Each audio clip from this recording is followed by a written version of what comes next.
okay, deep down inside, I know Islam to be true. But one of the biggest problems that I have, I've been asked this question, one of the biggest problems I have is why are we so different from everybody else?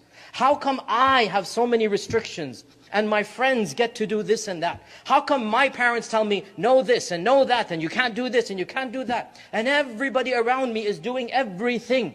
And I'm the odd one out in my class. I'm the only one in my school. I'm the only one in my group of peers. I'm the only one in my circle of friends that is not allowed to do this and do that, and I have these restrictions. Why is Islam so restrictive? Why do I have to be so different from everybody else? And that is a very good question. And it's also a very difficult question. And the answer will require a little bit of maturity on your parts, but you will understand it if you think about it.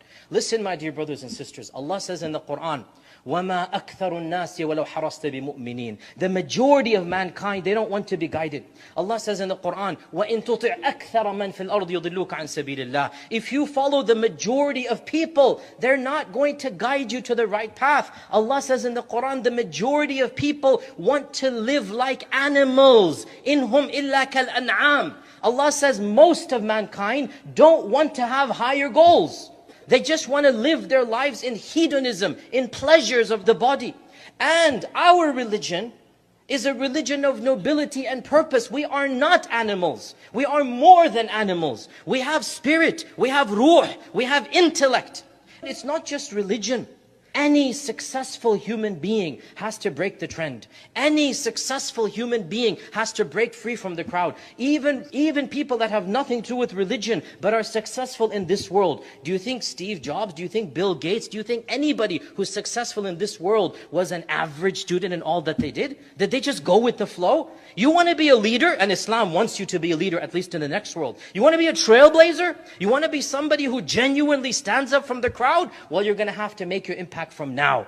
If you follow the rest of the cattle, if you go along with the rest of the sheep, you're not going to get anywhere. But you want to rise up and become the shepherd. You want to rise up and lead the flock. Then you're going to have to show charisma. You're going to have to show integrity. You're going to have to show courage. And that's not easy. But wallahi, that's what our religion wants. Our religion wants good for us in this world and in the next. Why is Islam so restrictive? Why is Islam so difficult? Maybe ask yourselves, why are the rest of mankind so easygoing with their own lives when they know that their lifestyles are harmful? Classic example, we're living in 2014, right? When I was growing up in the 80s, cigarettes didn't have that label on them that you all know about. When I was growing up, cigarettes were still marketed as being cool. For the young, for the adults, cigarettes were basically something that you did as a fashion, as a fad.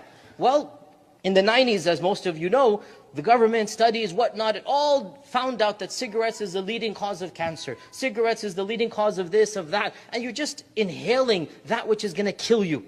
So, you're allowed legally to purchase cigarettes, but what's on the warning label? This product will kill you.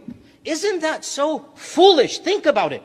The government requires us to put our safety belts on. Yet the number of deaths of cigarettes far outnumbers that from car accidents. Yet we're allowed to buy cigarettes. Why? Well, because morality is different for other people. For us, our religion teaches us that which is harmful, it's not allowed for you. Every prohibition coming from our religion is one that is meant for our own good. Drugs, alcohol, pornography, premarital sex, all of these things destroy one's character, destroy one's integrity, destroy one's pure psychology. So our religion has forbidden it because it is for our own good.